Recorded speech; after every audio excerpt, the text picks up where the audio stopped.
Republicans also complain about a big government and giving power to the states.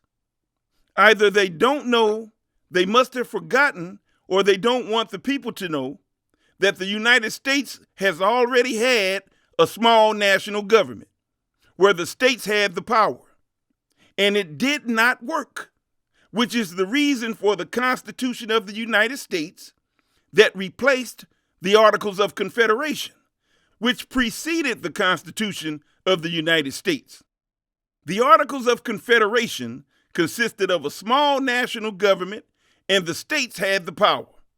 And an insurrection in Massachusetts called Shays' Rebellion proved unequivocally that big government was necessary. The insurrection caused Massachusetts to ask for help from the national government, which was powerless to do anything. Although it should have had the power to help Massachusetts, but the Articles of Confederation did exactly what Republicans today want. It gave independent power to the states and provided a small national government. As a result of this, Massachusetts had to deal with Shays' Rebellion with no help from the national government. Just think where the United States would be today if the states had the power and the federal government was small. The states would have made their own independent decisions concerning slavery.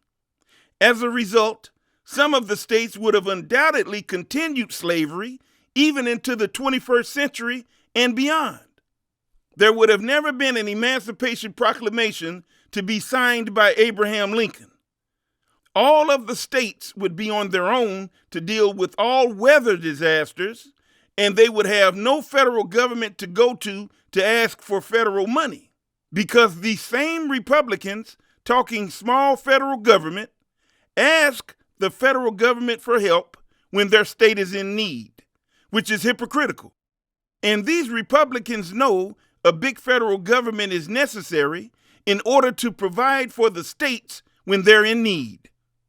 Under the Constitution of the United States, federal legislation that becomes law applies to all states in the United States and supersedes any laws those individual states may have that contradicts the federal law. In other words, all states have to follow the federal laws. This is the reason voting rights legislation is being addressed heavily at the federal level, because once federal voting rights legislation has been signed into law by the president, it will nullify all individual state laws concerning voting rights, and all states will have to obey the federal law, which will apply equally to all states. This is also the reason that people with the least of these mindset have to be elected to federal office. This bypasses having to get least of these legislation passed in each individual state, which could result in many people not receiving any money. And the people in the states that pass universal basic income could end up receiving varying amounts of money with strings attached. There would be too many variables, and time is of the essence, as federal universal basic income is necessary and should be passed and signed into law immediately. Least of these legislation passed at the federal level will apply equally to all states. So once $2,000 in United States federal government guaranteed universal basic income for all poor and middle class citizens at least 18 years of age, funded through the Federal Reserve, is signed into law by the president, all states will have to follow the law. As I stated before, House members and senators earn $174,000 annually. House majority and minority leaders earn $193,400 annually. The Speaker of the House earns $223,500 annually. The Vice President of the United States earns $230,700 annually, and the President of the United States earns $400,000 annually. So we're talking about good-paying jobs here. Dig it?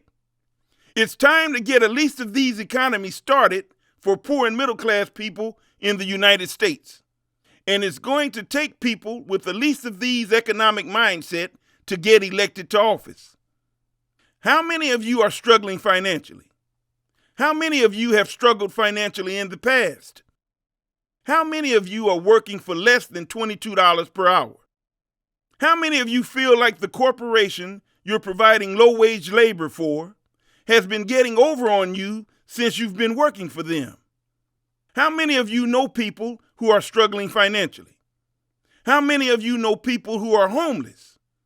How many of you have friends and family attempting to live on a fixed income that is not enough for them to live on? How many of you have had enough of the government placing money in the hands of the rich through trickle-down economic policies, while your friends and family are struggling financially to make it? It is time for an economic change in the United States, and trickle-up economics is a necessity.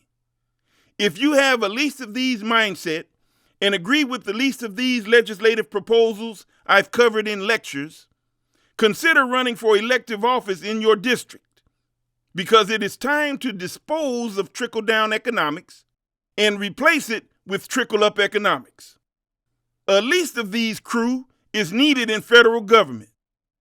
In order to get least of these legislation passed, which include $2,000 in monthly United States federal government guaranteed universal basic income, funded through the Federal Reserve, mass numbers of politicians will need to be voted out of office. Republicans and Democrats.